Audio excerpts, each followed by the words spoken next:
தமிழ் ஜனம் குடும்பத்தினருக்கு வணக்கம். மற்றொரு ஜனம் 360 நிகழ்ச்சிக்கு உங்களை அன்புடன் வரவேற்கிறேன். நான் உங்கள் ஆனந்த் டி பிரசாத். என் கூட தமிழ் ஜனம் பொலிட்டிக்கல் எடிட்டர் அபினவ் மற்றும் கோன் 2 பேர் அணிஞ்சிருக்காங்க. வணக்கம். வணக்கம்ண்ணா. பல நாள் காத்திருந்த ஒரு கேள்விக்கான பதில் நேற்று கிடைச்சிது. முழுமையாக கிடைக்கல, ஆனாலும் கிடைச்சிருக்கு.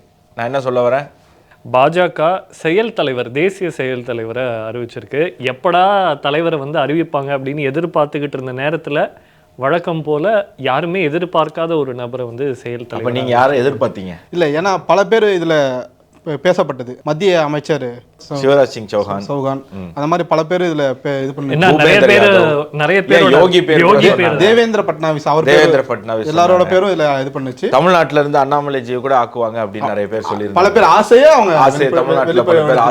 அண்ணாமலைஜி பொறுத்த வரைக்கும் சீக்கிரம் ஃபர்ஸ்ட் தேசிய தலைவரை போட்டீங்கன்னா அவருக்கு ஏதாவது ஒரு பொறுப்பு கிடைக்கும்லன்ற ஒரு எதிர்பார்ப்பு அதுவும் இருந்தது. ஸோ இந்த கிட்டத்தட்ட ஒரு வருஷம் கடந்த நாடாளுமன்ற தேர்தலோட நட்டாவுடைய காலம் முடிஞ்சு அடுத்த நாடாளுமன்ற தேர்தலுக்கான நேரம் முடிஞ்சு அதுக்கு அடுத்து சட்டமன்ற தேர்தலுக்கான நேரமே வந்துருச்சு. கிட்டத்தட்ட 1.5 வருஷம் பாஜக ஒரு ஃபுல் டைம் நேஷனல் பிரசிடென்ட் இல்லாமல் ட்ராவல் பண்ணிட்டு இருந்தேன். ஏன்னா பாஜகவில் ஒரு பழக்கம் இருக்குது, கட்சி தலைவர் ஆட்சியில் இருக்க மாட்டாங்க, ஆட்சியில் இருக்கிறவங்க கட்சியில் இருக்க முடியாது அப்படிங்கிற ஒரு சிஸ்டம் ரொம்ப காலமாக ஸ்டார்டிங்லேருந்து ஃபாலோ, ஒரு ஆளுக்கு ஒரு பொறுப்பு தான் அப்படிங்கிறதுல ரொம்ப தெளிவாக இருந்தாங்க. பட் நட்டா கிட்டத்தட்ட 1.5 வருஷம் மினிஸ்டரா இருந்துகிட்டே, மத்திய அமைச்சரா இருந்துகிட்டே அவர் ஒரு கேர்டேக்கர் பார்ட்டி பிரசிடென்ட். அவங்க சொன்ன காரணமும் கூட எலெக்ஷன் நேரத்தில் இப்போ மாற்ற முடியாது, மாற்றினா அது ஒர்க்கர்ஸ்க்கு ரொம்ப பர்டனாக மாறிடுங்கிறதுனால நட்டாவே அதை கண்டினியூ பண்ணிட்டு இருக்கிறதா தான் அவங்க சொல்லி சில பேர் நம்புவாங்க, நான் நம்ப மாட்டேன்.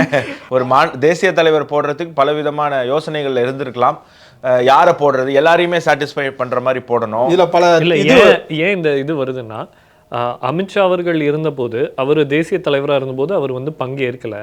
ஆனால் 2019 2வது தடவை ஜெயிச்சோடனே அவர் உடனே வந்துட்டாரு. நட்டா அவர்களையும் உடனே அறிவிச்சிட்டாங்க. அப்போ வராத யோசனை இப்போ மட்டும் ஏன் வருது? உங்க கேள்வி நியாயமானது, சந்தேகம் நியாயமானது, நானும் யோசிக்கிறேன். இல்ல, இந்த 1.5 வருஷம் போடாததுக்கு காரணம் எலெக்ஷன்லாம் கிடையாது, அதை நான் நம்பவும் மாட்டேன். ஏன்னா காரணங்கள் இருக்கு. இதுல சில பேர் கூட சொல்லப்பட்டது RSS இதுல இது பண்றாங்க. RSS பொதுவா எனக்கு தெரிஞ்சு மற்ற இயக்கங்கள்ல தலையிடுறது இல்லை. இருந்தாலும் பாஜக அப்படிங்கிற ஒரு இயக்கம் ஒரு தனி இயக்கமாக யாரும் பார்க்கல. அதை சுற்றி ஏகப்பட்ட மற்ற இயக்கங்கள்லாம் இருக்குது. குறிப்பாக RSS அப்படிங்கிற கொடைக்கின் கீழே பிஜேபி, விஹெச்பி, இந்து முன்னணி, ஏபிவிபி, பிஎம்எஸ், இப்படி ஒரு 50க்கும் மேற்பட்ட அமைப்புகள் இருக்கிறதுனால, ஸோ அதுவும் பாஜக தான் பொலிட்டிக்கல் ஃப்ரண்ட் அப்படின்னும் போது அதில் அதனுடைய தேசிய தலைவருக்கு ஒரு பெரிய யாராக வரப்போகிறாங்க அப்படிங்கிறது ஒரு பெரிய ஒரு எல்லாருமே உற்று பார்க்கக்கூடிய ஒரு விஷயமா இருந்தது. ஸோ நிறைய பேர் சாட்டிஸ்ஃபை பண்ண வேண்டிய ஒரு காரணம் இருந்திருக்கலாம். ஸோ அப்படி இருக்கும்போது இப்போது நிதின் நபின் அப்படிங்கிறவரை செயல் தலைவராக அறிவிச்சிருக்காங்க. இப்போது இதுக்கு முன்னாடி நிதின் கட்கரி அவர்களை செயல் தலைவராக, தேசிய தலைவராக அறிவிக்கும் போது இதே மாதிரி தான் சூழ்நிலை இருந்தது. யார் பேரோ சொன்னாங்க. இப்போ நிதின் கட்கரி தேசிய அளவில் ஃபேமஸான ஆள் கிடையாது. அவர் மகாராஷ்டிராலே நாக்பூரில் மட்டுமே பிரபலமாக இருந்த ஒருவர். ஆனால் அன்எக்ஸ்பெக்டடாக எங்கேருந்தோ ஒருத்தர் அவங்க தேசிய தலைவராக ஆக்கியிருக்காங்க. அதே மாதிரி நிதின் நபின் அப்படிங்கிற பேரை நான் இதுக்கு முன்னாடி யாருமே ஆக்சுவலி கேள்விப்பட்டிருக்க மாட்டாங்க. இன்ஃபேக்ட் நம்ம பீகார் அரசியலை பற்றி நிறையா பேசியிருக்கோம்.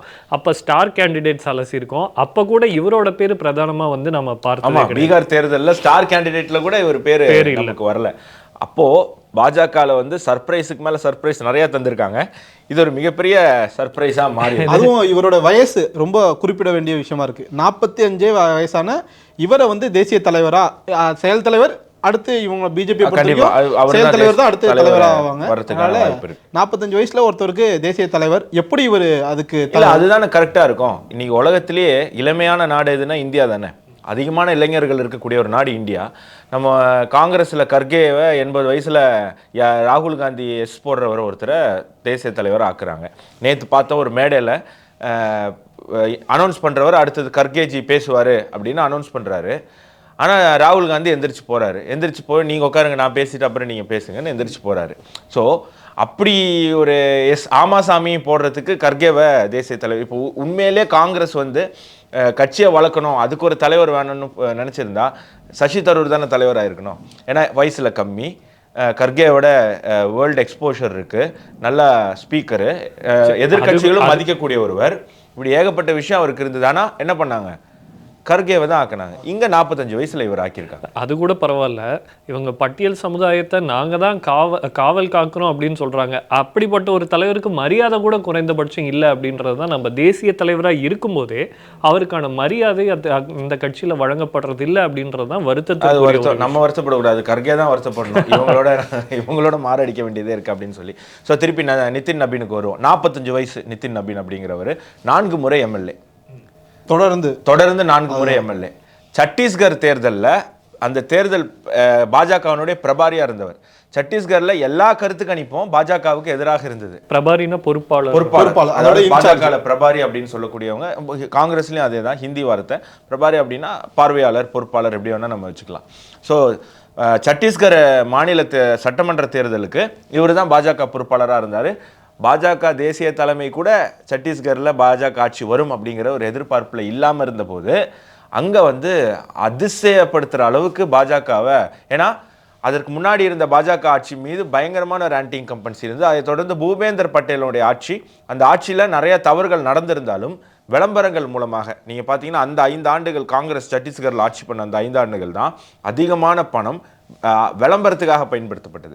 அப்போது பூபேந்தர் பட்டேலுக்கான ஒரு ஆன்டி இன்கம்பன்சி அங்கே ரொம்ப குறைவாக இருந்தது.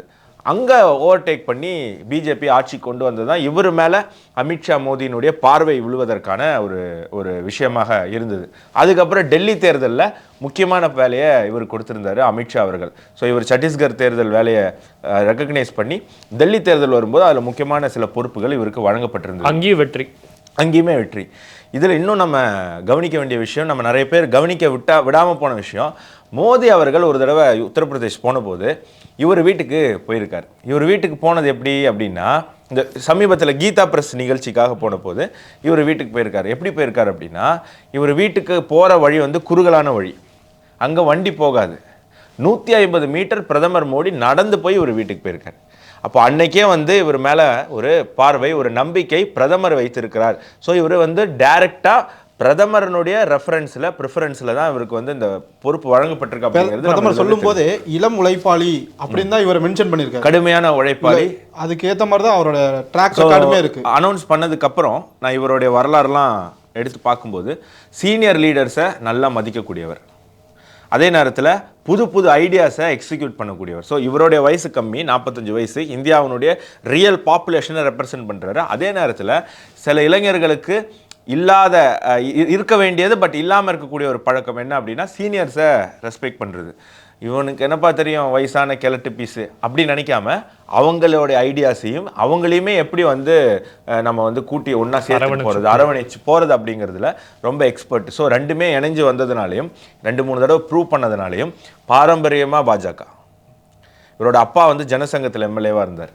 அப்போ இது குடும்ப வாரிசு அரசியல்ங்கிற கணக்கில் தானே ஆகிடும் அப்படிதான் எதிர்கட்சி சொல்கிறாங்க. ஆனால் சிதம்பரம் எம்பியாக இருக்கும்போதே அவர் பையன் எம்பி ஆனார்ல, கருணாநிதி முதல்வராக இருக்கும்போதே கனிமொழி எம்பி ஆகி, ஸ்டாலின் எம்எல்ஏ ஆகி, ஸ்டாலின் முதலமைச்சராக இருக்கும்போதே உதயநிதி துணை முதலமைச்சர். அப்படி இல்லாமல் அவர் மறைவுக்கு பிறகு இவர் அரசியலுக்கு வராரு. இவர் வந்து இத்தனை நாள் சரி குடும்ப அரசியலாக இருந்தால் என்ன பீகாருக்கு இவர் தானே துணை முதல்வராக இருக்கணும், கண்டிப்பாக ஆள் இல்லை.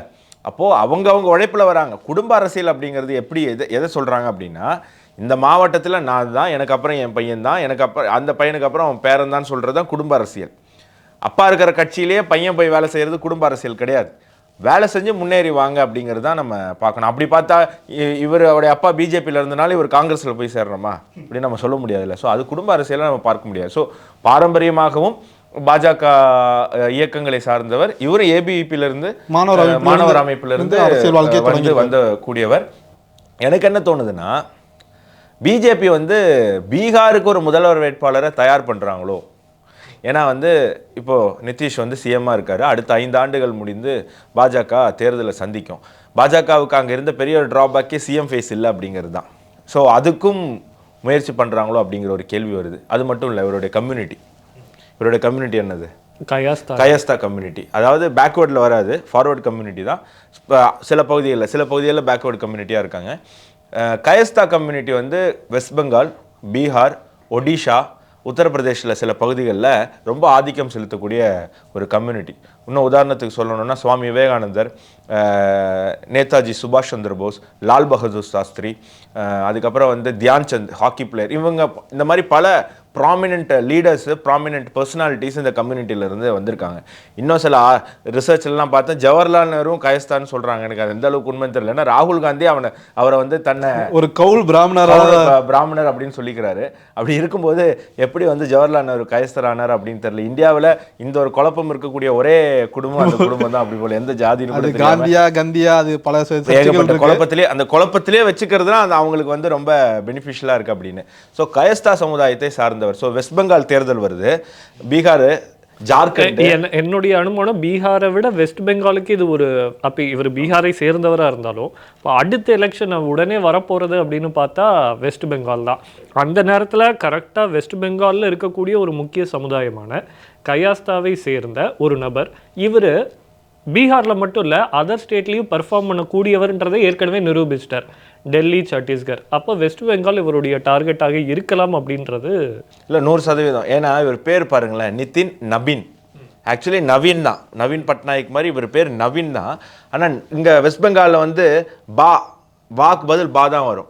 வந்தே மாதரம், பந்தே மாதரம் அப்படிங்கிறது தான் வரும். ஸோ நிபின், ஸோ அவர் வந்து என்னன்னா இன்னும் ரிலேட்டடாக லாங்குவேஜ் வைஸுமே அவர் வந்து என்ன வெஸ்ட் பெங்காலோட ரொம்ப அசோசியேட்டடாக பேர்லேருந்தே அது வருது. அப்படின்னும் போது வெஸ்ட் பெங்கால் தேர்தல் அமித்ஷா வந்து ரொம்ப தெளிவாக சொல்லியிருக்கார். வெஸ்ட் பெங்கால் தமிழ்நாட்டில் இந்திய ஆட்சி வந்தே தீரும் அப்படின்னு சொல்லியிருக்காரு. அப்படின் போது ஏகப்பட்ட விஷயம் கன்சிடர் பண்ணி இவருக்கான வாய்ப்பு கொடுத்துருக்கிறது நம்மளால பார்க்க. எனக்கு என்னன்னா, இப்போ நீங்க வெஸ்ட் பெங்கால் சொல்றீங்க, அப்போ தமிழ்நாட்டுக்கும் பீகாருக்கும் ஆல்ரெடி 7ஆம் பொருத்தமாக தான் போயிட்டு இருக்கு, ஆக்கி வச்சிருக்காங்க.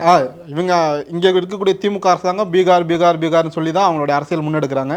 பீகார்ல இருந்து ஒரு தேசிய தலைவர் பாஜக அறிவிச்சிருக்கு. அது இவரோட இது தமிழ்நாட்டில் எந்த அளவுக்கு ஒர்க் அவுட் ஆகும்னு நீங்கள் பார்க்குறீங்க? தமிழ்நாட்டில் கண்டிப்பாக இவர் எதிர்க்க ஆரம்பிப்பாங்க. பீகார் அது அப்படின்னு கொண்டு வர போகிறாங்க. அது ஏற்கனவே அவங்களுக்கு தெரிஞ்ச ஒரு குப்ப அரசியல், அதுதான் திருப்பி செய்ய போகிறாங்க. அதையும் மீறி பாஜக, ஏன்னா இன்னைக்கு இருக்கக்கூடிய தமிழக இளைஞர்கள்லாம் அந்த பழைய கதையை வந்து ஏற்றுக்கிற மனநிலையில் இல்லை. அவங்களாம் படிச்சிருக்காங்க, அவங்களாம் வந்து ஒரு விஷயத்தை நல்ல பார்வையாக அவங்களால வைடர் பெர்ஸ்பெக்டிவில் பார்க்க முடியுது. அப்படி இருக்கும்போது திமுகவுடைய நரேட்டிவ்லாம் இப்போ எடுபடுமான்னு தெரியல, இந்த ஆன்டி பீகாரிசம்லாம் எடுபடுமான்னு தெரியல. பட் இருந்தாலும் தமிழக அரசியலுக்கு இவரால் எந்த அளவுக்கு பங்கு தர முடியும் அப்படின்னா, இவருடைய பேக்ரவுண்டை வச்சு எந்த பங்குமே தர முடியாது. இவருக்கு இருக்கக்கூடிய பேக்ரவுண்டை வச்சு எந்த பங்குமே தர முடியாது. கண்டிப்பாக வெஸ்ட் பெங்காலுக்கு இவருடைய பேக்ரவுண்டு உதவிகரமாக இருக்கும், தமிழ்நாட்டுக்கு இருக்காது. ஆனால் இவருடைய செயல்கள் தமிழ்நாட்டுக்கு உதவிகரமாக இருக்குமா அப்படிங்கிறத நம்ம பொறுத்திருந்து பார்க்கணும். நிறைய ஐடியாஸ் இருக்கக்கூடியவர் அப்படின்னு சொல்கிறாங்க. ஆங்கிலம் இவர் எந்த அளவுக்கு பேசுவாருன்னு தெரியல, அது வரை நம்ம பொறுத்திருந்து பார்க்கணும். ஏன்னா இவருடைய சமூக வலைதளத்தில் நேற்று அறிவிச்ச உடனே, ஏன்னா நான் ஃபஸ்ட் டைம் கேள்விப்படுறேன், அப்போ வந்து என்ன ஏதுன்னு போய் தேடுவோமேன்னு அவருடைய சமூக வலைதள பக்கத்துக்குலாம் போய் தேடி போய் பார்த்தா எக்ஸ் அக்கௌண்ட்டில் அவருக்கு ஒரு 3000 ஃபாலோவர்ஸ் தான் நேற்று இருந்தது. இன்றைக்கி 1 லட்சம் கிட்ட நெருங்கிடுச்சு. வெறும் 3000 ஃபாலோவர்ஸ் தான் வச்சுருந்தாங்க. அப்போ அது சில பேர் கமெண்ட் பண்ணியிருந்தாங்க, இவரெல்லாம் தேசிய தலைவராக்கி என்ன பண்ண போகுது பாஜக, வெறும் 3000 ஃபாலோவர்ஸ் தான். இன்னுமே நம்ம ஆட்கள் சோஷியல் மீடியாவை நம்பி தான் கட்சியை நடத்துகிறாங்க. ஏங்க 4 முறை எம்எல்ஏங்க தொடர்ந்து, கடைசி தேர்தலில் 50,000 வாக்கு வித்தியாசத்தில் எம்எல்ஏ இருக்காரு, அமைச்சராக இருந்திருக்கிறவர். அந்த ட்ராக் ரெக்கார்டு பார்ப்பீங்களா சமூக வலைதளத்தில்? சோஷியல் மீடியாவில் ரொம்ப அன்ஆக்டிவ் தான், ரொம்ப அளவில். மேபி ஃபீல்டில் நல்ல ஃபீல்டு ஒர்க்கர், பட் ஆனால் சோஷியல் மீடியாவில் ரொம்ப ஆக்டிவ் கிடையாது. இப்போ நம்மளே டிஜிட்டல் மீடியாவில் வேலை செஞ்சுட்டு இருக்கோம். இப்போ என்னுடைய சோஷியல் மீடியாலாம் ஓப்பன் பண்ணி பார்த்தீங்கன்னாலே 7,000, 10,000, 12,000 தான் இருக்குது. எதுவுமே வேலைக்கு வெட்டியே இல்லாதவன் வந்து 1 லட்சம் 1.5 லட்சம் சேர்த்து வச்சிருக்கான்னு போது நமக்கே சில நாள் யோசிப்பேன், என்ன நம்ம ஏன் வந்து இப்படி இருக்கோம், நம்ம சோஷியல் மீடியாவை நம்ம டெவலப் பண்ணாதானே நம்ம போடுற வீடியோவும் நல்லா போகணும். அப்படி பார்க்கும்போது இவரை விட நான் எவ்வளோ 3000 தான் வச்சுருந்துருக்காரு. ஸோ சோஷியல் மீடியாவுடைய ஃபாலோவர்ஸ் வந்து ஒரு ஆளுடைய திறமையும் டேலண்ட்டையும் அவருக்கு வாழ்க்கையில் கிடைக்க போகிற உயரத்தையும் அளவிட முடியாது அப்படிங்கிறது இது மூலமாக நமக்கு தெரிய வருது. இப்போ ஒரு விஷயம் இதுலேருந்து புரிஞ்சு போச்சு, பெரிய அளவில் எதிர்பார்த்த தேசிய தலைவருங்கிறது ஆல்மோஸ்ட் ஃபைனல் ஆகிடுச்சு. நேற்று உத்தரப்பிரதேசத்தோட மாநில தலைவரை அறிவிச்சாச்சு. இப்போ ஆல்மோஸ்ட் இப்போ பெரிய அடுத்த எதிர்பார்ப்பு எங்கே இருக்குன்னா அண்ணாமலை பக்கம். ஏன்னா அவருக்கு என்ன பொறுப்பு வழங்க போகிறாங்க, தமிழ்நாட்டில் அவருக்கு என்ன மாதிரி ஒரு ரோல் கிடைக்க போகுதுங்கிறது, இதெல்லாம் எப்படி இன்னும் எத்தனை நாட்களில் இதெல்லாம் நடந்து முடியும்னு நீங்கள் எதிர்பார்க்குறீங்க? இனி எல்லாம் டக்குன்னு நடந்துடும். ஏன்னா அதெல்லாம் ஆல்ரெடி முடிவு செய்யப்பட்டிருக்கக்கூடிய விஷயங்களாக தான் இருக்கும். இங்கே அண்ணாமலை அவர்களுக்கு, கேரளாவில் கே சுரேந்திரன், இவங்க எல்லாருமே மாநில தலைவராக இருந்தவர்கள், பல மாநிலத்தில் மாநில தலைவராக இருந்தவர்கள்லாம் இருக்காங்க. குறிப்பாக 45 வயசில் ஒருத்தரை வந்து தேசிய தலைவராக போடுறாங்கன்னா அவருக்கு கீழே வரக்கூடிய துணைத் தலைவர்கள், ஜெனரல் செக்ரட்டரி, இதுலேயுமே வந்து பெருவாரியான இளைஞர்களுக்கான வாய்ப்பு கிடைக்கும் அப்படிங்கிறது அப்படிங்கிறது தான் எதிர்பார்ப்பாக இருக்குது. அது மட்டும் இல்லை, மோர்ச்சாஸ் இருக்குது, யுவ மோர்ச்சா, மகிழா மோர்ச்சா, இது எல்லாமே வந்து நீ ஃபில் பண்ண வேண்டியிருக்கு. ஸோ தமிழ்நாட்டிலேருந்து கண்டிப்பாக ரெப்ரசன்டேஷன் தந்தே ஆகணும். அப்படி தரும்போது இங்கேருந்து இப்போது அதுக்கான எலிஜிபிளாக இருக்கக்கூடியவர் யார் அப்படின்னு பார்த்தீங்கன்னா திரு அண்ணாமலை அவர்கள் தான். ஸோ அண்ணாமலை அவர்களை பேரண்ட் பாடியில் ஜென்ரல் செக்ரட்டரியா அப்படிங்கிறது ஒரு கேள்வியாக இருக்குது. அப்படி இல்லைனா மோர்ச்சா அப்படின்னு சொன்னால் யுவ மோர்ச்சா அப்படிங்கிறது ஒரு கேள்விக்குறியாக இருக்குது. அப்படி அவர் யுவ மோர்ச்சா போனால் தேஜஸ்வி யாதவ் எங்கே வருவார் அப்படிங்கிறது. ஸோ அண்ணாமலை அவர்களுக்கு பெரிய தேசிய பொறுப்பொன்று வெயிட்டிங் அப்படிங்கிறதுல எந்த மாற்று கருத்துமே இல்லை. அவர் அதற்கான 100% எலிஜிபிளான ஆள். இன்றைக்கி தமிழக அரசியலில் பாஜக இல்லை, தமிழக அரசியலில் அவரை போன்ற ஒரு விஷயத்தை, ஒரு அரசியல் செய்பவரை, ஒரு பாயிண்ட்டை வந்து எடுத்து மக்கள்கிட்ட வந்து கொண்டு போய் சேர்க்கக்கூடியவர்கள் யாருமே இல்லை அப்படிங்கிறது அனைத்து கட்சியில் இருக்கக்கூடிய தலைவருமே ஏற்றுக்கக்கூடிய விஷயம். அப்படி இருக்கும்போது அந்த மாதிரி ஒரு கேண்டிடேட்டுக்கு கண்டிப்பாக பாஜக அளவில், தேசிய அளவில் ஒரு முக்கியமான பொறுப்பு தருவாங்க. ஏன்னா எஸ்ஐஆர் அவரை நம்பி தான் ஒப்படைச்சிருக்காங்க. எவ்வளோ பெரிய விஷயம், பாஜக மேலே வைக்கப்பட்ட மிகப்பெரிய ஒரு குற்றச்சாட்டு. ராகுல் காந்தி ப்ரெஸ் மீட்டுக்கு மேலே ப்ரெஸ் மீட்டு, இதெல்லாம் கவுண்டர் பண்ணுறதுக்கு யார் அதுக்கு மெயினாக போட்டிருந்தாங்க? அண்ணாமலை அவர்களை. ஸோ அப்போது தேசிய பாஜகவுக்கு அவர் மேலே வந்து நல்ல ஒரு பார்வை இருக்குது. அவருக்கான உயரத்தை அவங்க கொடுப்பாங்கன்றதுல சந்தேகமே கிடையாது. நம்மளை மாதிரி சோஃபா போட்டு சில யூடியூப் சேனல்கள்லாம் வந்து அண்ணாமலை ஓவர், அவரை வந்து குழி தோண்டி புதைச்சிட்டாங்க, இவர் பிரதமர் வந்து முதுகுலேயே ஓங்கி தட்டிட்டார் அப்படிலாம் வந்து கதை கட்டிகிட்டு இருப்பாங்க. அது நம்புறதுக்கான அவசியம் இல்லை.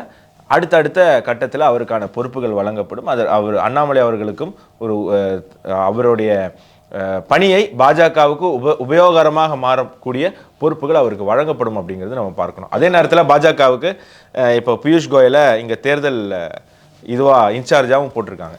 ஏன்னா அண்ணாமலைக்கு ஒரு பொறுப்பு வழங்கப்பட்டுச்சுன்னா அவரோட திரும்ப அக்ரெசிவ் பாலிடிக்ஸ்க்குள்ள அவர் திரும்ப என்ட்ரி ஆவார். ரீசெண்டாக ஆரம்பிச்சிட்டார்ல, அதனால இப்போ தொடர்ந்து 4 நாளாக ஒவ்வொரு ப்ரெஸ் மீட் தராரு, போட்டு வெளுத்து வாங்கிட்டு இருக்காரு அவருக்கு. ஸோ டெல்லியிலேருந்து குறிப்பு போயிருக்கு, நீங்கள் வந்து திருப்பி ஆக்டிவாக வாங்க, திருப்பி ப்ரெஸ் மீட்லாம் கொடுங்க அப்படின்னு சொல்லி.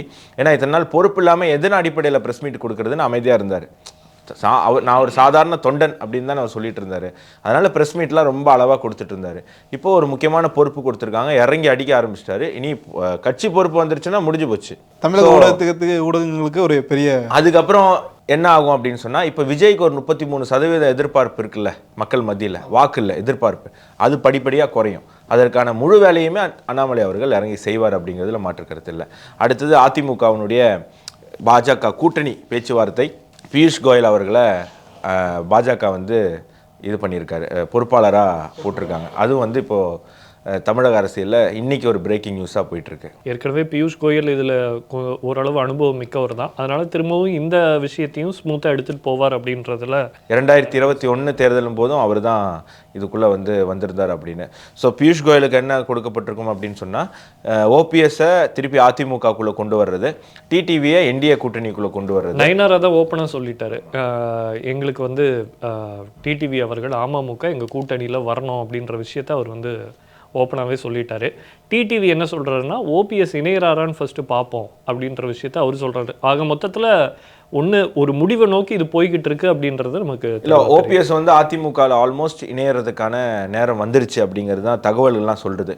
நம்ம வந்து டெல்லி தகவல், ஜார்க்கண்ட் தகவல் இதெல்லாம் வச்சு பேசுறது இல்லை.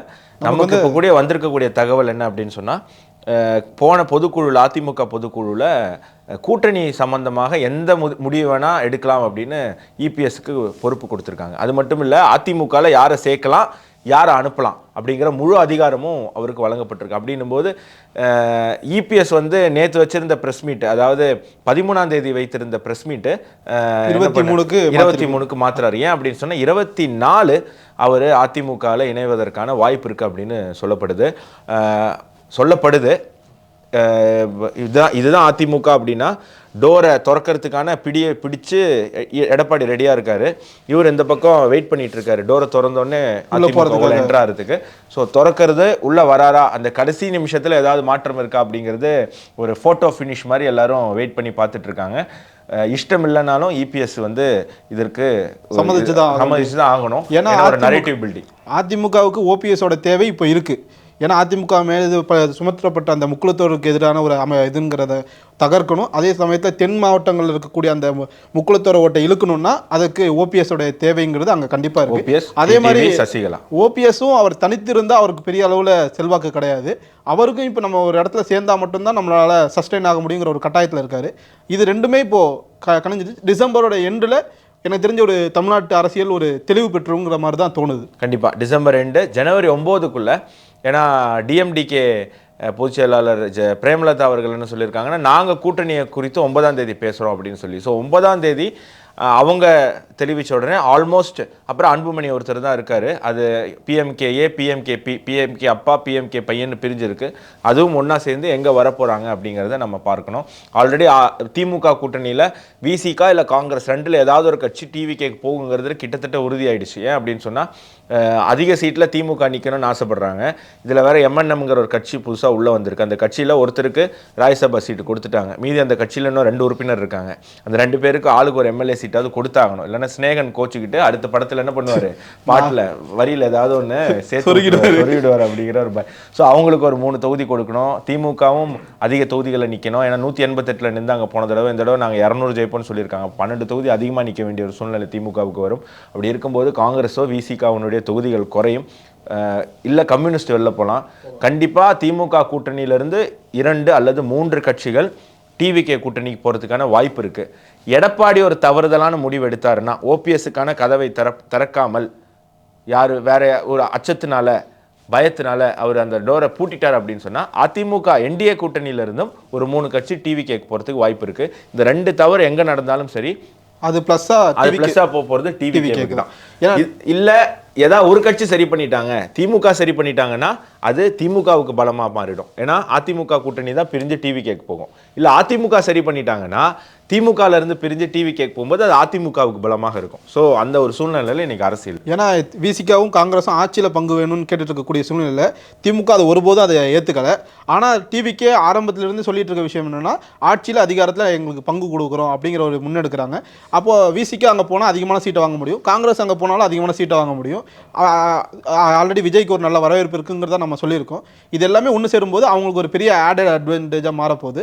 திமுகவுக்கு அது ஒரு பெரிய அடியாக மாற வாய்ப்பு இருக்குது. நிச்சயமா 100% அது இருக்குது. இப்போ அடுத்த டாபிக் போயிடுவேன்னா, ரொம்ப நேரம் அரசியல் பேசிட்டு இருக்கோம், அபினவ் அமைதியாக இருக்காப்புல. அப்புறம் அபினவ் ஆர்மி கீழே கமெண்ட்ல வந்துருவாங்க, எங்க தலையை பேச விடுங்கடா, மாலதி வெங்கட்ராமன், அதுக்கப்புறம் பத்மபிரியா அப்படின்னு நிறைய பேர் வந்து தலையை பேசிதான் பார்த்தா எல்லாம் பசங்க கமெண்டா இருந்தது. இப்போ ஜியோ பொலிட்டிக்ஸுக்கு போயிடும். அடுத்த இஷ்யூ என்னன்னு சொல்லுங்க அபினவ். பாண்டி பீச் ஓகே ஆஸ்திரேலியாவில் இருக்குது. ஆஸ்திரேலியாவில் இருக்கக்கூடிய அந்த பாண்டி பீச்சில் யூதர்கள் ஹனுக்கா அப்படின்ற பண்டிகையை வந்து கொண்டாடுறாங்க. அந்த கொண்டாட்டத்தின் போது பயங்கரவாத தாக்குதல் நடைபெற்றிருக்கு. யார் தாக்குதல் நடத்தியிருக்கா அப்படின்னு பார்த்தா இஸ்லாமிய பயங்கரவாதிகள். அவர்கள் எந்த நாட்டை பூர்வீகமாக கொண்டவர்கள் அப்படின்னு பார்த்தா பாகிஸ்தான் அப்படின்னு சொல்கிறாங்க. எந்த அமைப்புக்கு ஆதரவாக தாக்குதல் நடத்தியிருக்காங்க அப்படின்னு பார்த்தா ஐஎஸ் அப்படின்ற ஒரு தகவல் நமக்கு கிடைக்க வருது. இன்டர்நேஷ்னல் லெவலில் ஒரு மிகப்பெரிய ஒரு கான்ட்ரவர்சியை வந்து கிளப்பியிருக்கு. பஹல்காம் தாக்குதல் நடந்தபோது எல்லாருமே சொன்னாங்க, மதத்தை வந்து புகுத்தாதீங்க அப்படின்னு சொல்லிட்டு இன்டர்நேஷ்னல் லெவலில் ஒரு வாய்ஸ் ரைஸ் ஆச்சு. அதை அப்படியே கேப்சர் பண்ணி இங்கே இருக்கக்கூடிய இந்த செக்யூலர்ஸ், சூடோ செக்யூலர்ஸ் அவங்க வந்து ஒரு கேம்பெயினை வந்து இது பண்ணாங்க. ஆனால் இப்போ ஆஸ்திரேலியாவில் அது நடக்கும்போது தான் நிஜமாலுமே வெஸ்டர்ன் வேர்ல்டு அப்படின்றது ஆடி போயிருக்கிறத நம்மளால் பார்க்க முடியுது. அதாவது இன்னைக்கு இப்போ ஆஸ்திரேலியாவில் வந்து ஆட்சி செய்யக்கூடிய அரசாங்கம் வந்து லெஃப்டிஸ்ட் கவர்மெண்ட். ஆனால் ப்ரோ மோடி, இதை நீங்கள் புரிஞ்சுக்கணும். கம்யூனிஸ்ட்டு கவர்மெண்ட்டு, ஆனால் ப்ரோ மோடி. அவர் மோடினா உயிர் அந்த பிரைம் மினிஸ்டருக்கு, ஆஸ்திரேலியன் பிரைம் மினிஸ்டருக்கு. பட் ஐடியாலஜியாக லிபரல் லெஃப்ட் அந்த இதில் இருக்காங்க. ஸோ வந்து இங்கே இருக்கக்கூடிய சில கம்யூனிஸ்ட்லாம் வந்து மோடி எதிர்க்கிறவங்களாம் இதை புரிஞ்சுக்கணும். அங்கே ஆஸ்திரேலியாவில் லெஃப்ட் வந்தாலும் சரி, ரைட் வந்தாலும் சரி, அது மோடி இஸ் தி பாஸ் அப்படிங்கிற ஒரு ஸ்டாண்டு தான் அவங்க எடுக்கிறாங்க. இப்போது பாலஸ்டைன் இஷ்யூ போயிட்டு இருந்தபோது அதற்கு அதிகமாக குரல் கொடுத்தது ஆஸ்திரேலியா மக்கள் தான். பாலஸ்டைனை விடுதலை செய்யுங்கள் அப்படின்னு. பாலஸ்டைனுக்காக போராடி ரிட்டர்ன் வந்தவங்களை ஏர்போர்ட்டில் அல்லாஹூ அக்பர்னு சொல்லி வரவேற்றது ஆஸ்திரேலியா மக்கள் தான். பாலஸ்டைனை தனி நாடாக நாங்கள் அங்கீகரிக்கிறோம், அது ஒரு ஸ்டேட்டாக நாங்கள் அங்கீகரிக்கிறோம் அப்படின்னு குரல் கொடுத்த முதல் நாடுகளில் ஒன்று ஆஸ்திரேலியாவில் தான். இதெல்லாம் செஞ்சதுக்காக தூக்கி இல்லை. ஆனால் இதில் தெளிவாக ஒன்று தெரியுது என்னன்னா, ஆஸ்திரேலியா செய்தபோது வரவேற்ற இஸ்லாமியர்கள் தங்களை ஃபஸ்ட்டு என்னவா பார்க்குறாங்கன்னா இஸ்லாமியர்களாக தான் பார்க்குறாங்களே தவிர தங்களை ஆஸ்திரேலியர்களாக பார்க்கவில்லை அப்படின்றது தெரிய வருது. ஏன்னா கொல்லப்பட்ட யூதர்களும் ஆஸ்திரேலிய குடிமக்கள் தான், அவர்களும் ஆஸ்திரேலியர்கள் தான். அவர்கள் வந்து இஸ்ரேல் சிட்டிசன்ஸ் கிடையாது, அவங்க ஆஸ்திரேலியன் சிட்டிசன்ஸ். ஆஸ்திரேலியாவில் இருக்கிற யூதர்களும் பாலஸ்தீனுக்கு ஆதரவானவர்கள், அதை நீங்கள் மறந்துடக்கூடாது. இன்றைக்கி நிறையா யூதர்களும் ஓக்கிசத்தை ஃபாலோ பண்ண ஆரம்பிச்சிட்டாங்க. நாங்களும் வந்து மத நல்லிணக்கம் நடுநிலை அப்படின்னு இந்த ஸ்டைல் பண்ணல அது மாதிரி பண்ண ஆரம்பிச்சிட்டாங்க. அந்த மாதிரி இருக்கக்கூடிய அதிகமான யூதர்கள் வசிக்கக்கூடிய நாடு ஆஸ்திரேலியா. அந்த யூதர்களை தான் சுட்டு இவங்க யூதர்கள் அப்படின்னாவே உடனே அவங்க வந்து இஸ்லாமியர்களுக்கு எதிரானவர்கள் அப்படின்னு நினச்சிக்கிறாங்க. ஆனால் யூதர்களில் பல குரூப் இருக்குது. அதில் ஒரு குரூப்பை சேர்ந்தவர்கள் மட்டும்தான் இஸ்ரேலுக்கு போகிறோம். இதுக்கு ரிலீஜியஸ் ஃபிலாசபிக்கல் ரீசன்ஸ் வந்து நிறைய இருக்குது. ஸோ அதில் ஒரு குரூப் தான் வந்து இந்த இஸ்ரேல் அப்படின்றத ஆதரிக்கிறாங்க. அதாவது orthodox juice, ultra orthodox juice அப்படின்னு சொல்லிட்டு ஒரு குரூப் இருக்குது. அந்த குரூப் அப்படியே இஸ்ரேலுக்கு எதிரானது. சொல்லப்போனால் இந்த நடக்கக்கூடிய இந்த இஸ்லாமிய பயங்கரவாதத்திற்கு அவர்கள் ஆதரவும் அளிக்கிறாங்க. நீங்கள் அப்படி தான் கொல்லணும் அப்படின்ற மாதிரியான ஒரு கொல்லப்பட்டிருக்காங்க. அவங்க தான் நம்ம டைரக்டா சொல்ல முடியும். அவங்க ஆஸ்திரேலியால இருக்கிறது அல்ட்ரா ஜூஸ் தான் அதிகமா இருக்கு. அவர்களும் அதுல இருந்திருக்கலாம் அப்படின்றது தெரியுது. அதே நேரம் இந்த தாக்குதல் கரெக்டா ஏன் இந்த குறிப்பிட்ட இந்த பண்டிகையில நடக்குது அப்படின்றதையும் பார்க்கணும். ஏன்னா இந்த பண்டிகை வந்து ஒரு மாரல் சப்போர்ட்டை வந்து யூதர்களுக்கு தரக்கூடிய பண்டிகை. எப்படி நம்முடைய ஹிந்து தர்ம பண்டிகைகள்லாம் தர்மம் வெர்சஸ் அதர்மம், அதில் தர்மத்தின் வெற்றியை வந்து கொண்டாடும் வகையில் இருக்கோ, அந்த மாதிரி 2200 வருஷங்களுக்கு முன்னாடி யூதர்கள் கிரேக்கர்கள் கிட்ட அடிமையாக இருந்தாங்க. அப்போது ஒரு செக்ட் ஆஃப் யூதர்கள் கிரேக்கர்களுக்கு எதிராக சண்டை போட்டு விடுதலை அடைந்த அந்த வெற்றியை தான் இந்த ஹனுக்கா பண்டிகையாக கொண்டாடுறாங்க. ஸோ அந்த வெற்றியை கொண்டாடக்கூடிய அதே நேரத்தில் எங்கே பாலஸ்தீனில் தான் ஜெயித்தாங்க. ஸோ அந்த வெற்றியை கொண்டாடும் போது கரெக்டாக இங்கேயும் வந்து ஷூட்டிங் நடக்குது அப்படின்றதையும் நம்ம பார்க்குறோம். இதில் இன்னொரு அலார்மிங்கான ஒரு விஷயம், இப்போ தான் ஆஸ்திரேலியன் கவர்மெண்ட்டே வந்து இதை கவனிக்குது அப்படின்னு சொல்லணும். ஆஸ்திரேலியாவில் இமிக்ரேஷன் அப்படின்ற விஷயம் எந்த ஒரு மதத்தின் அடிப்படையிலையும் நடக்கிறது இல்லை. Purely on merit basis, student basis. Already வந்து ஃபேமிலி ஆஸ்திரேலியாவில் இருக்குன்னா ரீயூனியன் பேசிஸில் கொடுக்குறாங்க. ஆனால் இது வந்து எப்படி செய்யப்படுது, இயல்பில் இது யார் வந்து அதிகமாக பயனடைகிறா அப்படின்னு பார்த்தா பாகிஸ்தான், பங்களாதேஷ், ஆப்கானிஸ்தான், ஈராக், சிரியா, இந்த நாடுகளை சேர்ந்தவர்கள் தான் அதிகமாக பயன்பெறுகிறார்கள். அதுவும் இந்த 2014-15 வாக்கில் இந்த ISIS-னுடைய ஆதிக்கம் அதிகமாக இருந்தபோது நிறைய பேர் அகதிகளாக ஆஸ்திரேலியாவுக்கு வந்துட்டாங்க. ஆஸ்திரேலியாவும் அவங்கள ஸ்வீகாரம் பண்ணிக்கிச்சு. இப்போது அந்த கனெக்டை பயன்படுத்தி தொடர்ந்து ஃபேமிலி ரீயூனியன்ற பேரில் அதிகமாக போகிறாங்க. அதே மாதிரி 1990s பாகிஸ்தான், பங்களாதேஷ் சேர்ந்தவங்க அங்கே போய் செட்டில் ஆகிருப்பாங்க. ஃபேமிலி ரீயூனியன் அப்படின்ற பேரில் அவங்களும் இமிக்ரேட் ஆகிறாங்க. ஸோ இமிக்ரேட் ஆகிற பர்சன்டேஜ் பார்த்தா யாரையும் கவர்மெண்ட் டிஸ்கிரிமினேட் பண்ணல. ஆனால் யார் அதிகமாக பயன்பெறுகிறார்கள் அப்படின்னு பார்த்தா பாகிஸ்தான், பங்களாதேஷ், ஆப்கானிஸ்தான், ஈராக், சிரியா. இந்த பேர் தான் திரும்ப வருது. பாகிஸ்தான், பங்களாதேஷ், ஈராக், சிரியான்னு சொல்றீங்க. நான் அதை அப்படி பார்க்கல. அல் கைதா, முஜாஹிதீன், ஜெய்ஷ் முகமது, ISIS எல்லாமே வந்து கடந்த ஒரு 2016 21 வரைக்கும் எடுத்துக்கிட்டாவே கிட்டத்தட்ட 34% பாப்புலேஷன் ரைஸ் ஆயிருக்கு. இன்னொரு ஷாக்கிங்கான விஷயம் என்னன்னா, ஆஸ்திரேலியாவில் செகண்ட் லார்ஜஸ்ட் ரிலீஜியஸ் குரூப் யாருன்னு கேட்டால் இப்போ இஸ்லாமியர்கள் தான். அது ஃபர்ஸ்ட் அப்படிங்கிறது கூடிய விரைவில் மாறும்ன்றது மாற்று. நீங்கள் இதை யூதர்கள் வெர்சஸ் இஸ்லாமியர்கள்னு சொல்கிறீங்க. ஓகே, அது உண்மை. யூதர்களுக்கும் இஸ்லாமியர்களுக்கும் பல ஆண்டுகள் ஒரு பிரச்சனை போயிட்டு இருக்கு அப்படிங்கிறது. இதுக்கு இன்னொரு பெர்ஸ்பெக்டிவ் இருக்குது. இதை பற்றி யாருமே பேச மாட்டாங்க. இதை பற்றி நிறைய பேருக்கு தெரிய மாட்டேங்குது. தெரிஞ்சவங்க அமைதியாக இருக்காங்க.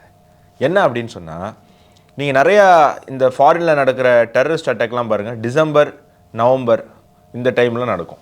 குறிப்பாக கடந்த 10 ஆண்டுகளில் நடக்கக்கூடிய பல டெரரிஸ்ட் அட்டாக்கு, சின்ன சின்ன பாம் பிளாஸ்ட்டு, இந்த காரெல்லாம் ஏற்றிட்டு போய் மார்க்கெட்டில் மக்களை ஏற்றிட்டு போவாங்க. இதெல்லாம் எப்போ நடக்கும்னா டிசம்பரில் எப்போ நடக்கும்னா கிறிஸ்மஸ் நெருங்கும் போது நடக்கும். என்னென்னா இது ஒரு மறைமுக திட்டம்.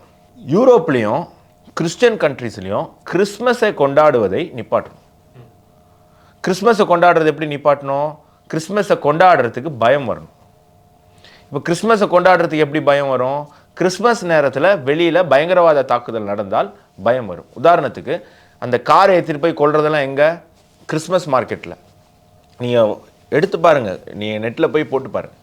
கிறிஸ்மஸ் மார்க்கெட்டில் தான் கார் எடுத்துகிட்டு போய் கொண்டாடும். இப்போ நேற்று பாண்டி பீச்சில் இந்த இஷ்யூ நடந்ததா, இன்றைக்கி யூரோப் முழுக்க அத்தனை இடத்துலையுமே Christmas celebration, Christmas market closed.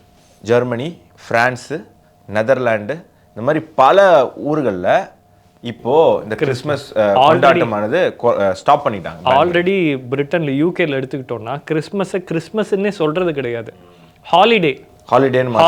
Onam சொல்ற மாதிரி. அது மாதிரி அது கிறிஸ்மஸ் ஹாலிடேன்னு கூட சொல்றது கிடையாது. கிறிஸ்மஸ் செக்குலர் ஆக்கிட்டாங்க. Celebration holiday. கிறிஸ்மஸ் செக்குலர் ஆக்குனா இயேசு கிறிஸ்துவுக்கு தெரிஞ்சா அவர் வருத்தப்படுவாரா மாட்டாரா? நான் ஒரு மதத்தை உருவாக்கி மக்களுக்கு என்னுடைய கருத்துக்களை நான் சொல்ல போய் அதை ஒரு மதமாக உருவாக்கி வச்சா நீங்கள் அதையே செக்குலராக மாத்துறீங்களே அப்படின்னு அவர் வந்து வருத்தப்படுவார்ல. இப்போ அதுதான் இந்தியாவில் நடந்துகிட்டு இருக்கு. இந்திய அளவில் இந்து மதத்துக்கு என்ன நடக்குதோ அதே உலக அளவில் கிறிஸ்துவ மதத்துக்கு அது நடந்துகிட்டு இருக்கு.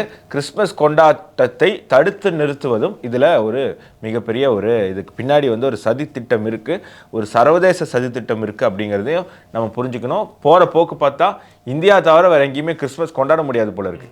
இது தெரியாம நம்ம கிறிஸ்துவ சகோதரர்கள் இங்க திண்டுக்கல்ல என்ன பண்றாங்க, ஹிந்து பண்டிகை கொண்டாடக்கூடாதுன்னு இதே மாதிரி ஒரு போராட்டத்தை பண்றாங்க. ஐயா, நாங்க இருக்கிறதுனால தான் நீங்க வந்து கிறிஸ்மஸே வந்து இந்தியாவில் கொண்டாட முடியுது. இந்துக்கள் கம்மியாக இருக்கக்கூடிய நாடுகளில் நீங்க எந்த மாதிரி பிரச்சனையை சந்திக்கிறீங்கன்னு பாருங்க. இந்தியாவில் இருக்கக்கூடிய கிறிஸ்தவர்களாக இருந்தாலும் சரி, இந்தியாவில் இருக்கிற இஸ்லாமியர்களாக இருந்தாலும் சரி, இரு தரப்பினர்களுக்கும் பாதுகாப்பு அப்படிங்கிறது ஹிந்து பெரும்பான்மை தான். இந்த ஹிந்து பெரும்பான்மை குறைஞ்சது அப்படின்னு சொன்னா இந்த ரெண்டுல ஏதாவது ஒரு ஆளுக்கு ஆபத்தாயிடும், ஒரு இன்பேலன்ஸ் வரும். கண்டிப்பா இங்க செக்குலரிசம் அப்படிங்கிற ஒரு பேலன்ஸ் இந்தியாவில் இருக்கணும் அப்படின்னா இந்துக்கள் பெரும்பான்மையாக தான் இருக்கணும் அப்படிங்கிறது மீண்டும் மீண்டும் இந்த மாதிரி கேரளாவில் இருக்கிறவங்க தெளிவா புரிஞ்சுக்கிட்டாங்க. கேரளாவில் இருக்கக்கூடிய பாஸ்டர்ஸ், பாரிஷ் பிரீஸ்ட், அது மட்டும் இல்ல பிஷப்டம், இவங்க எல்லாருமே அதை புரிஞ்சுக்கிட்டதுனால தான் இப்போ பாஜக சில பேர் புரிஞ்சுக்கல, பல பேர் புரிஞ்சுக்கிட்டாங்க. இன்னும் அதே கிறிஸ்துவ சமுதாயத்தில் சில பேர் புரிஞ்சுக்கல அப்படிங்கிறது நம்ம பார்க்க வேண்டியது. எனக்கு இந்த இன்சிடென்ட் பார்க்கும்போது நம்ம ரீசெண்டாக தான் அந்த துரந்தர் படம் பார்க்க போனோம். அதில் இப்படி தான் அந்த மும்பை அட்டாக் இந்த மாதிரிலாம் இருக்கும். அதே ஃபார்மெட் அதே மாதிரியான ஒரு இதை தான் இங்கே தெரிஞ்சுது. அதே இன்னொரு அஜ்மல் கஷப் தான். அதான், ஏன்னா பார்க்கும்போது அங்கே எப்படி போய் எல்லாரையும் அட்டாக் பண்றாங்களோ அதே ஃபார்மெட்ல உள்ள பூந்து அட்டாக் பண்ணிருக்காங்க. பின்னாடி ஐஎஸ்ஐ தான் இருக்கும். நிச்சயமா ஐஎஸ்ஐஎஸ் இருக்கு. இப்போ ஐஎஸ்ஐ என்ன பண்ண தெரியுமா, இதை வச்சு பாகிஸ்தான் ஆஸ்திரேலியன் கவர்மெண்ட் கிட்ட பேசும். சபாஸ் ஷெரீஃப் வந்து வெக்கமே இல்லாம, அந்த ஆளுக்கெல்லாம் வெக்கம் இருக்கான்னு தெரியல, சூடு சொரணை இருக்கா, சோறு திங்கிறாரா வேற எது திங்கிறாரான்னு தெரியல, இதை கண்டிச்சு ட்வீட் போட்டிருக்காரு. ஆனா பண்ணது பாகிஸ்தான் சிட்டிசன்ஸ் தானே. எனக்கு என்னன்னா பஹல்காம்ல நீ வந்து வருத்தம் தெரிவிச்சிடக்கூடாது, நீ மன்னிப்பு கேட்டிருக்கணும். பாகிஸ்தான் பிரதமர் ஆஸ்திரேலியா மக்கள்கிட்ட மன்னிப்பு கேட்டிருக்கணும்.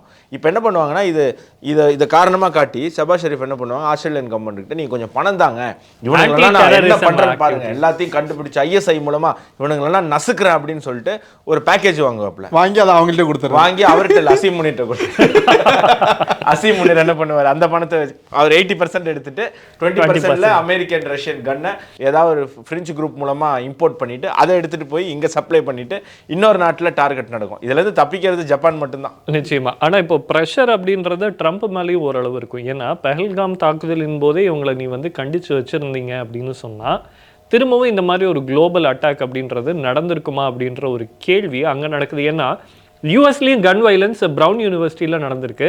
அதற்கு பின்னாடி ஜிஹாதிகள் இருக்கலாம் அப்படின்ற ஒரு சந்தேகமும் எழுது. ஏன்னா சுட்டுட்டு போயாச்சு, ஆனால் சுட்டவர் யாருன்னே இது வரைக்கும் தெரியல. யூஎஸ்ல அதாவது சிசிடிவி கேமரா யூனிவர்சிட்டி ஃபுல்லாக இருக்கான், ஆனால் ஃபேஸ் என்னன்னு தெரியல. அதாவது highly technologically developed country, university, அது ஒரு செக்யூர்டு பிளேஸாக இருந்திருக்கணும். ஆனால் சுட்டவர் யாருன்னு தெரியல. அவர் ஜிஹாதி தான் சொல்லி அமெரிக்காவில் இருக்கக்கூடிய பல அரசியல் தலைவர்கள், அரசியல் விமர்சகர்கள் சொல்லிட்டு இருக்காங்க. அந்த ப்ரெஷர் ஆல்ரெடி போயிட்டு இருக்கிற நேரத்தில் ஆஸ்திரேலியாவில் இப்படி ஒரு அட்டாக்கு அங்கே கிளியர் கட்டாகவே சொல்கிறாங்க, இதுக்கு பின்னாடி ஐஎஸ்ஐஎஸ் இருக்கும், ஐஎஸ்ஐ இருக்கும், பாக் இருக்கலாம், இவங்க பாகிஸ்தான்ல இருந்தால் வந்ததாக சொல்லப்படுதுன்னு கிளியர் கட்டாகவே சொல்கிறாங்க. அப்போது ஓவராலாக பார்த்தோம்னா குளோபல் எக்ஸ்போர்ட்டராக இருக்கக்கூடிய ஒரு பாகிஸ்தான் அப்படின்ற நாட்டை யார் ஆதரிக்கிறா? அமெரிக்கா ஆதரிக்குது. இவங்க எங்க டெரரிசம் பண்றாங்க? இந்தியாவில் மட்டும் பண்ணல, அமெரிக்காவோட நட்பு நாடுகள் மேலேயே டெரர் அட்டாக் அப்படின்றதை இவங்க கொண்டு வராங்க. பாகிஸ்தானுக்கு இவ்வளோ திமிருத்தனமும் பொறுக்கித்தனமும் செய்யறதுக்கு உந்துதலாக ஊக்குவித்தது அமெரிக்கா. ஒவ்வொரு தடவையும் இந்தியா மீது நடந்த பல பயங்கரவாத தாக்குதலில் மறைமுகமாக பாகிஸ்தானுக்கு உதவி பண்ணது அமெரிக்கா. பாகிஸ்தான் பொறுக்கினா அமெரிக்கா பெரிய பொறுக்கி நாடு, இதில் மாற்று கருத்தே தேவையில்லை. அப்போது இன்னைக்கு உலகத்தில் இந்த தாக்குதலுக்கு பிறகு இந்தியாவினுடைய குரல் ஓங்கி இருக்கும். ஏன்னா பெஹல்காமில் நாங்கள் சொன்னோம், ட்ரம்ப் வந்து என்ன பண்ணாரு, அதெல்லாம் இல்லை அப்படியே இந்த எல்லா இடத்துலையும் ஒருத்தர் இருப்பார், இப்படி மூழ்கி பேசுவார் மாதிரி. அந்த மாதிரி தான் வந்து ட்ரம்ப் அவரும் வந்து இல்லை எல்லாரும் ஒன்று தான், எல்லாரும் ஒன்று வாங்க அப்படின்னு சொல்லி முயற்சி பண்ண பார்த்தேன். அந்த மாதிரி இருக்கிறவங்கலாம் ஜாக்கிரதையாக வச்சுக்கோங்க. அது எங்கே இருந்தாலும், நாடாக இருந்தாலும் சரி, கம்பெனியாக இருந்தாலும் சரி, அந்த மாதிரி இருக்கிறவங்ககிட்ட ஜாக்கிரதையாக இருக்கணும். இப்போது அப்படி ட்ரம்ப் இருந்ததுனால என்னாச்சு, இந்தியாவுக்கு அந்த நேரத்தில் இந்தியா சொல்லியும் அதை ஓப்பனாக அக்செப்ட் பண்ணுறதுக்கு ஒரு தயக்கம் இருந்தது. இப்போது வந்து இந்தியாவை அக்செப்ட் பண்ணி தான் ஆகணும். ஆல்ரெடி யூரோப்பில் இஸ்லாமிய பயங்கரவாதத்தை எப்படி கட்டுப்படுத்துவது அப்படின்னு இந்தியா பக்கம் தான் பார்வையே இருக்குது. ஏன்னா 1000 ஆண்டுகளாக இந்தியா அதை செஞ்சுக்கிட்டு இருக்கு. இந்திய மக்கள், இந்த சமுதாயம், இந்த கலாச்சாரம் அதை தாக்கு பிடிச்சிக்கிட்டு இருக்கு அழியாமல். இந்த நாட்டினுடைய நேட்டிவ் கல்ச்சர் அழியாமல் தாக்கு பிடிச்சிட்டு இருக்கு. இன்றைக்கி நம்ம தமிழில் பேசிகிட்டு இருக்கோம். ஓகே, ஒருவேளை நம்மளுடைய மதமும் இந்து மதமும் அழிந்திருந்தால் இன்றைக்கி நம்ம பேசுகிற மொழியே வேறு, நம்மளுடைய உடையே வேறு. ஆனால் திருநீர் வச்சு குங்குமம் வச்சு நம்ம வந்து இன்றைக்கி தமிழ் பேசிகிட்டு இருக்கோம் அப்படின்னு சொன்னால் நம்ம வந்து அதை தாக்கு பிடிச்சிருக்கோம். ஸோ 1000 ஆண்டுகள் நம்ம தாக்கு பிடிச்சிருக்கிறத பார்த்து ஐரோப்பியர்கள் ஆல்ரெடி நம்ம பக்கம் திரும்பியிருக்காங்க. இனி Australia, south America, north America போன்ற நாடுகளும் இந்த விஷயத்தில் இந்தியா பக்கம் வரும். எனக்கு தெரிஞ்சு இந்தியா விஸ்வகுரு ஆவதற்கு இந்த மாதிரி பயங்கரவாத தாக்குதல் ஒரு காரணமாக இருக்கக்கூடும் அப்படின்னு போகிற போக்கு பார்த்தா தெரியுது. ஜப்பான் மட்டும் இதுலேருந்து ஏன் தப்பிக்கிறாங்கன்னா, ரொம்ப கடுமையான அங்கே இமிக்ரேஷன் ப்ராசஸ் இருக்குது. ஒரு இஸ்லாமியர் இறந்தால் கூட அங்கே அந்த முறைப்படி புதைக்கக்கூடாது, நீங்கள் அந்த பாடி எடுத்துகிட்டு உங்கள் ஊருக்கு போயிடுங்க அப்படின்னு அவங்க ரொம்ப ஸ்ட்ரிக்டாக சொல்கிறத நம்ம பார்க்குறோம். சமீபத்தில் ஜப்பானில் அதற்கான பெரிய டிபேட்டே போச்சு. பிரைம் மினிஸ்டரும் ஆளுங்கட்சியும் ரொம்ப தெளிவாக இருக்காங்க, முடியவே முடியாது, இங்கே உடம்பை வந்து தகனம் பண்ண முடியாது, பண்ணணும்னா எங்கள் ப்ராசஸில் தான் பண்ண முடியும், உங்கள் மத அடிப்படையில் பண்ணணும் அப்படின்னு சொன்னால் நீங்கள் பாடியை எடுத்துகிட்டு உங்கள் ஊருக்கு போயிடுங்க அப்படிங்கிறது நம்மளுக்கு தெளிவாக இருக்காங்க. கடைசியாக ஒரே ஒரு விஷயம் மட்டும் சொல்லணும் அப்படின்னு நினைக்கிறேன். இன்றைக்கி வந்து டெரர் ஸ்டேட் அப்படின்னா நம்ம யாரை சொல்கிறோம், பாகிஸ்தானை தான் சொல்கிறோம். ஆனால் இந்த ஜிஹாதி டெரரிசம்னால யாரெல்லாம் அஃபெக்ட் ஆயிருக்கான்னு பார்த்தா யூரோப் அஃபெக்ட் ஆயிருக்கு, மிடில் ஈஸ்ட் அஃபெக்ட் ஆயிருக்கு, இப்போ ஆஸ்திரேலியா அஃபெக்ட் ஆயிருக்கு, இந்தியாவும் அஃபெக்ட் ஆயிருக்கு. இது எல்லாத்துக்குமே யார் காரணம்னு பார்த்தா அமெரிக்காவாக தான் இருக்காங்க. ஏன்னா ஆப்கானிஸ்தானில் இந்த ஜிஹாதி அப்படின்ற கான்செப்ட் இன்ட்ரடியூஸ் பண்ணது யார்? சோவியத் யூனியன் அட்டாக் பண்ணுன்றதுக்காக அமெரிக்கா தான் பண்ணிச்சு. ஆப்கானிஸ்தானுக்கு வெளியில் வரத்துக்கு ஒரு 40-50 வருஷம் ஆயிடுச்சு. அடுத்தது மிடில் ஈஸ்ட், சதாம் ஹுசேன் ஈராக்கை பீஸ்ஃபுல்லாக ஆட்சி பண்ணிட்டு இருக்காரு. பீஸ்ஃபுல்லானா அங்கே இருக்கக்கூடிய ப்ராப்ளம்ஸ் இருந்தது, ஆனால் கண்ட்ரி அப்படின்றது ஸ்டேபிளாக. காஷ்மீர் விவகாரத்திலே அவர் இந்தியாவுக்கு ஆதரவாக இருந்தார். வாஜ்பாய் கவர்மெண்ட் சதாம் ஹுசேனுக்கு ஆதரவாக இருந்தது. இப்போ அவர் வந்து அணு ஆயுதம் தயாரிக்கிறாரு, அது கூடாதுன்னு சொல்லி அமெரிக்கா தாக்குதல் நடத்துது. அதில் இந்தியா கலந்துக்கணும்னு அப்போ வந்து ப்ரெஷர் போடப்பட்டது. வாஜ்பாய் முடியாதுன்னு சொன்னார். ஏன்னா சதாம் ஹுசேன் இந்தியாவோட நட்போடு இருக்கார். நாங்கள் வந்து அதை வந்து எப்படி அவங்க இது பண்ணுறாங்கன்னா, நீங்கள் தான் ஹிந்துத்துவா கவர்மெண்ட் ஆச்சு, நாங்கள் இஸ்லாமிய நாட்டுக்கு எதிராக தானே சண்டை போடுறோன்னு போது, நாங்கள் இஸ்லாமியர்களுக்கு எதிரானவங்கெல்லாம் கிடையாது, இது எங்கள் நாடு, எங்கள் கலாச்சாரத்தை நாங்கள் பாதுகாக்கணும், இஸ்லாமியர்களும் இந்த நாடு தங்களுடையதுன்னு உணரணுன்றது தான் எங்கள் நோக்கமே தவிர நாங்கள் இஸ்லாமியர்களுக்கு எதிரானவர்கள் கிடையாதுன்றதை தெளிவாக சொல்லி இந்திய இராணுவத்தை நாங்கள் ஈராக்குக்கு அனுப்ப மாட்டோம்னு சொன்னது இதே பிஜேபி கவர்மெண்ட். ஸோ அப்போ வந்து என்ன பண்ணாங்க, இவங்க வந்து சதாம் ஹுசேனை காலி பண்ணாங்க. சதாம் ஹுசேன் போன பின்னாடி தான் ISIS பயங்கரவாதமே உருவாகுது. சிரியாவில் என்ன பண்ணாங்க, அந்த அல் பஷீர்ன்றவர் ஆட்சி பண்ணிட்டு இருந்தார். இவங்க என்ன பண்ணாங்க, அதையும் அட்டாக் பண்ணி அந்த ஊரையும் நாசப்படுத்தி அங்கேயும் பயங்கரவாதம் அப்படின்றது வந்துருச்சு. அடுத்தது ஈரானை டார்கெட் பண்ணுறாங்க. ஆனால் பாகிஸ்தான் அணு ஆயுதத்தை டெஸ்ட் பண்ணுது. அந்த நாட்டை பற்றி இவங்க கவலையப்படலை. அது வந்து ஒரு ப்ராப்பர் டெரரிஸ்ட் ஸ்டேட் அப்படின்றது நிரூபிக்கப்பட்ட ஒரு விஷயம். அந்த நாட்டை பற்றி இவங்க கவலையப்படலை. அந்த நாட்டில் டெமோக்ராட்டிக் கவர்மெண்ட் இல்லாமல் இராணுவ ஜெனரல்ஸ் தான் பல ஆண்டுகளாக மேக்ஸிமம் டேர்ம் பார்த்தோன்னா அவங்க தான் ஆட்சி பண்ணியிருக்காங்க. அப்படிப்பட்ட ஒரு நாட்டு மேலே இவங்க கையே வைக்கலை.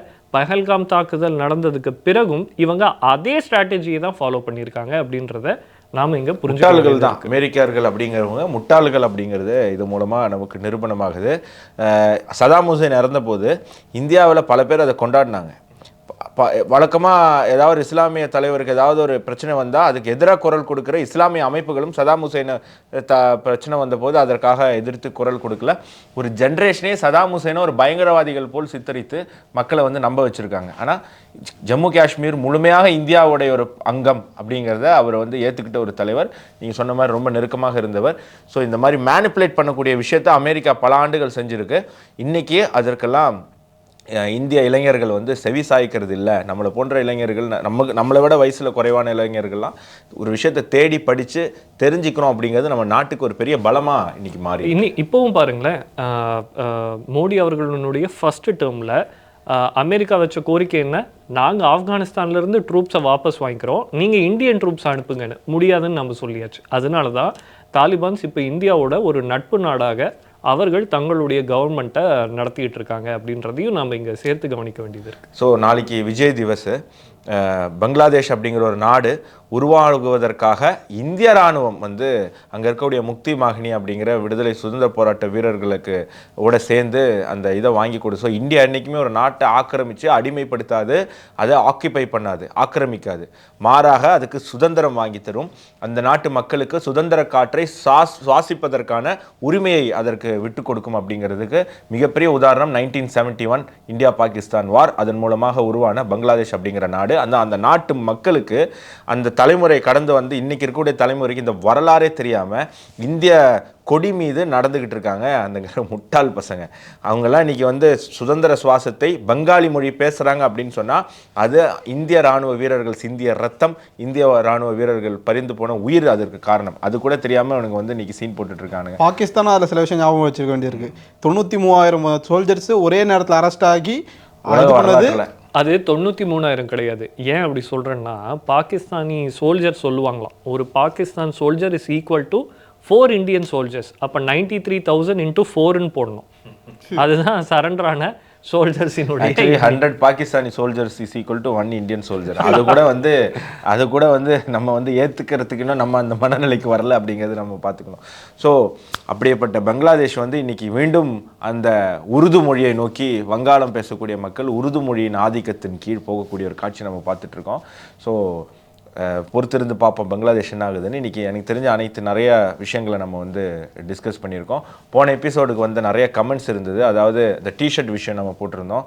நிறைய சமூக விரோதிகள் டிஷர்ட் போட்டதற்காக வந்து நம்மளை பர்சனலாக அட்டாக் பண்ணாங்க அப்படின்னு சொல்லி அதுக்கு நிறைய ஆதரவு அந்த வீடியோவில் அந்த கமெண்ட் செக்ஷனில் வந்தது. ஏகப்பட்ட தாய்மார்கள், பெரியவர்கள், இளைஞர்கள் அத்தனை பேரும் ஊக்கம் தந்து, நம்பிக்கை தந்து, உங்களுடைய இந்த நம்பிக்கையும் ஊக்கமும் நீங்கள் கமெண்ட் மூலமாக தர்றது தான் எங்களை மேலும் மேலும் தைரியமாக பல விஷயங்களை வந்து பேசவும் செய்யவும் தூண்டுது அப்படிங்கிறதை நான் அந்த இடத்துல தெரிவிக்க விரும்புகிறேன். உங்களுக்கு அதற்கான நன்றியுமே நான் சொல்ல விரும்புகிறேன். இன்னொரு நிகழ்ச்சியில் சந்திப்போம். நன்றி, வணக்கம், ஜெயஹிந்த்.